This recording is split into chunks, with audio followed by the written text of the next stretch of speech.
Quando a igreja só vive de polêmicas. Essa é a crítica do episódio 4 de Santo Escritório.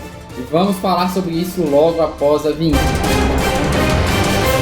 Fala pessoal, sejam todos muito bem-vindos a mais um Comics Review, o canal que é comics, que a gente fala sobre histórias em quadrinhos, mas também é review, que a gente fala aí sobre a cultura pop, né? E inclusive, né, como nós somos cristãos também, a gente acaba aqui divulgando filmes, séries, histórias em quadrinhos, produtos de entretenimento aí cristãos também. Então, se você quer saber de coisa boa, é só você se inscrever aqui no nosso canal, né, para você receber indicações. E uma dessas indicações que a gente tem é o Santo Escritório, que é essa série que a gente está aí fazendo review episódio a episódio, uma série cristã que é inspirada aí em The Office, né, que acompanha ali um escritório de uma livraria cristã de uma igreja onde a gente vê diversas situações acontecendo. Nós estamos fazendo diversas análises aqui desde o primeiro episódio. Você pode clicar aqui no card e ver, ou então clicar já na playlist que tem aqui no nosso canal sobre o Santo Escritório e assistir todos os episódios, assim, análise de episódios, né? Para assistir o episódio é só você clicar no link que está aqui na descrição. E se você já assistiu, vamos juntos aqui na análise. A igreja hoje só vive de polêmicas. Esse é o tema desse quarto episódio, né? A polêmica é o tema desse quarto episódio. O início é muito interessante porque começa com uma sketch ali, né? Falando da reforma protestante. E eu vi ali muito de mim, mas muito também de outros cristãos, porque quando o cristão tem contato ali, primariamente, com a teologia reformada, ele cisma de querer virar um novo Lutero e querer reformar tudo e todos reformar toda a igreja. Essa sketch é o que vai definir o restante do episódio. Por quê? Porque o pessoal só está querendo reformar aquilo que não está certo, aquilo que não está legal. Então a ideia é que a igreja está vivendo tanto ali de polêmica que existem pessoas que querem reformar a igreja como Lutero reformou ali na época, né, que aconteceu a primeira, não, a única, né, reforma protestante, né, tanto que o próprio Jonas ali, ele fala que ele quer ser o precursor da segunda reforma protestante, mas muitos cristãos, eles querem meio isso também, por conta da bagunça que está o cristianismo hoje.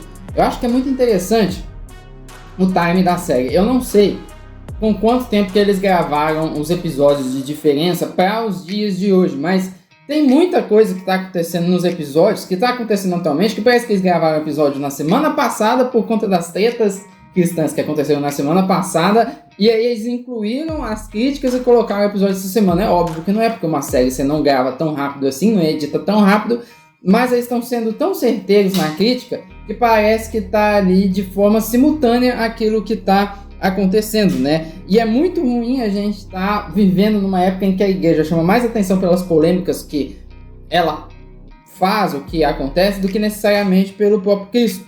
E aí que a gente entra, né, no tema ali do episódio, que o que rola é polêmicas em cima de um livro, porque na semana passada, né, para quem não assistiu a Joquebed, aí spoiler, né, óbvio, vai ser um vídeo com spoiler e tudo mais. Mas o que acontece é que a Joquebed, ela pega e ela doa os livros para um ministério infantil de alguma igreja. E aí quando chega lá, os livros não são livros infantis, pelo contrário, são livros direcionados ao público adulto. E é uma piada até muito interessante, né? A piada aí dos livros. E aí, o que acaba acontecendo é que essa crítica que a gente tem dessa piada dos livros é justamente isso, da igreja estar sendo alimentada e estando na boca do povo por polêmica, porque o próprio menino ali, que é o menino do marketing, quando ele chega, né, e ele chega, a gente viralizou, olha só que legal, o próprio Jonas chega para ele e fala que aquilo que aconteceu foi uma maravilha, porque por conta da polêmica aumentou ali a venda de livros. E ali já é uma crítica muito interessante, uma crítica muito certeira, porque é uma coisa que está acontecendo hoje no cristianismo aí brasileiro, na cristandade brasileira, né?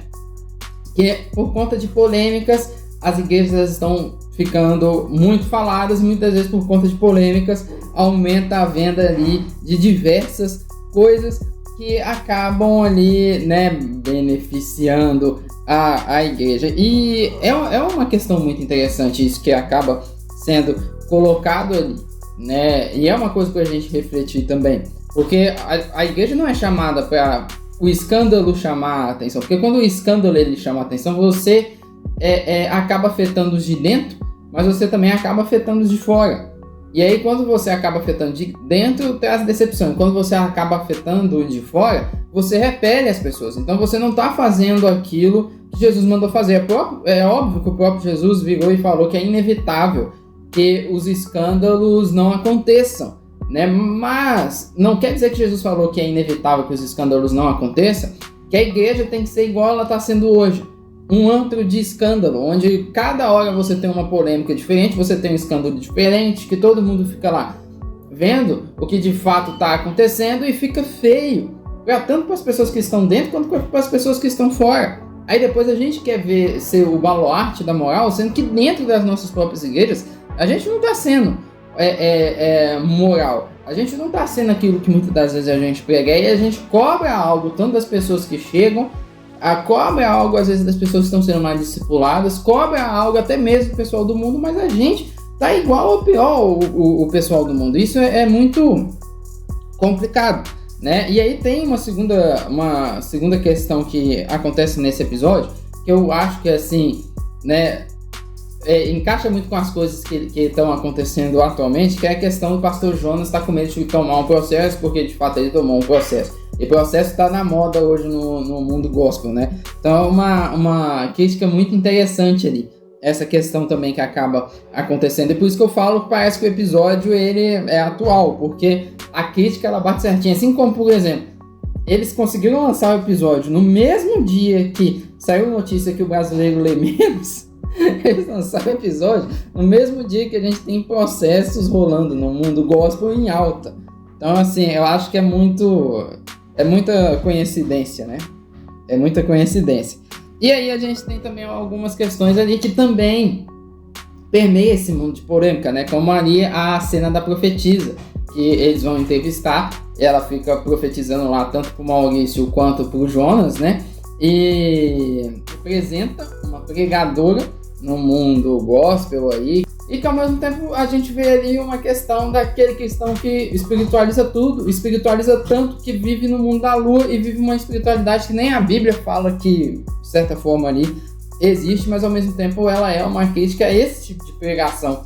Então parece que esse episódio aí tá falando sobre polêmica, a igreja que vive de polêmica, usa da polêmica ali para fazer sucesso, para vender, e quando chega na pregação é uma pregação de, né, profetadas aí que acaba acontecendo, e pregação que você só vai crescer, só vai avançar. Um episódio muito bom esse quarto episódio aí. E a terceira coisa que a gente tem, né, o terceiro tema que a gente tem nesse episódio é que a igreja despreza boas pessoas pela aparência, né? Pelo menos é isso que a gente acaba vendo ali nesse episódio, porque no episódio passado eles ganharam o melhor vendedor que eles tinham, mas só que porque ele era cadeirante, eles não souberam como tratar ele, né? E aí ele foi e saiu. E meteu um processo nele por aquilo que aconteceu, e justo, né? Se fosse uma questão trabalhista, do jeito que foi tratado, foi justo ali o processo dele. Mas era o melhor que tinha, né? Aí tinha, por exemplo, toda hora tem as piadas lá com o anão, né? O anão Golias e tudo mais. Mas só que também nem deram a oportunidade de saber se o anão ele era um bom profissional. Afinal de contas, eles estão precisando vender. Os profissionais que estão lá não estão conseguindo. E aí eles ficaram preocupados ali com a questão do anão ser anão. Então é uma das coisas que infelizmente a gente vê acontecendo em muitos ministérios. Às vezes tem uma pessoa ali, que é uma pessoa completamente capacitada, que é tipo assim, é o Messi do ministério. Mas às vezes ele não pega o ministério porque ou ele tem alguma coisa na aparência, ou então ele não tem aquela coisa que deixa ele tão assim, tão bacana quanto os outros. E aí por conta disso coloca às vezes um outro tipo de pessoa que o negócio assim não avança tanto, e a pessoa que às vezes é capacitada, ela não pega ali o que realmente é para pegar por conta de alguma questão, né? E há uma crítica também de como que a gente vê as pessoas, e é muito interessante isso que acaba, né, a gente acaba vendo. né? E aí eles acabam contratando, né, o camarada ali que é o irmão do Amazias, né, o Azarias, que é um personagem que eu acho que vai ser muito interessante para os próximos episódios, porque ele não é cristão. E aí a gente vai trazer uma dinâmica muito interessante ali, talvez uma dinâmica até de comparação. Além disso, também a gente continua ali, né, com a questão da Joquebed e Agula, que é uma coisa ali que eu vejo que está passando dos limites, não só está passando dos limites também, né? É uma crítica realmente ali aos crentes que só veem o próprio estômago e tudo mais. E tem a última piada ali, né? Que é uma piada que eu ri demais, que é a piada dos veganos. Aqui, lembrei de uma boa, Júlio, lembrei de uma boa. Fala aí. Se um vegetariano e um vegano pularem de um penhasco, sabe quem ganha? Quem? A sociedade.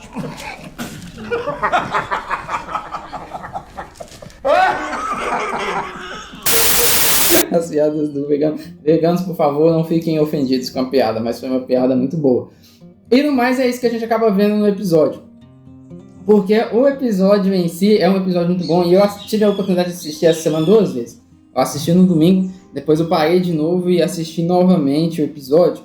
E eu vi como que o episódio ele é bacana, ele é bem gravado, ele é bem editado, as falas são interessantes. Por isso que eu considero até hoje que no quesito de websérie, o Santo Escritório é a melhor websérie cristã já feita, porque é muito boa, é muita qualidade, e a crítica também é muito interessante, como por um exemplo. A gente está vivendo um tempo hoje que a igreja só vive de polêmica, e quando a gente vê isso, a gente vê que na verdade não está certo, né? Não está certo isso porque a gente não está revelando Jesus da maneira que a gente precisa revelar ao mundo. E o que está sendo revelado na verdade é que a igreja ela é problemática. A gente fala que resolve muita coisa, mas não está resolvendo muita coisa, e o sinal que a gente acaba passando para as pessoas não é o sinal de Jesus. E é essa que é a principal crítica da série O Santo Escritório. Se você tem assistido aí o Santo Escritório, me fala o que você achou. Você está gostando? Teve alguma coisa que eu esqueci de falar aqui? Comenta aqui embaixo também, porque é muitas coisas, muitas nuances ali que tem no episódio. Não deixa também, né, de se inscrever aqui no nosso canal. Eu também quero falar com você.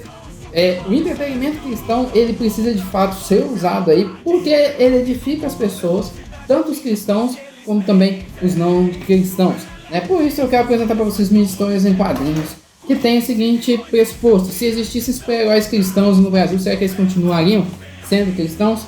A gente tem aqui a Warrior, que é uma super-heroína desse universo, e ela tem poderes de abrir portais para ir para qualquer lugar do mundo. Ela descobre que pode voltar no passado, e ela decide voltar num lugar muito interessante. Descubra lendo a história em quadrinhos dela. É uma história em quadrinhos emocionante, né? Escrita por mim, desenhada pelo nosso querido Joel. E os Supermanos, né, que é o carro-chefe que deu aqui, foi a primeira história em quadrinhos publicada.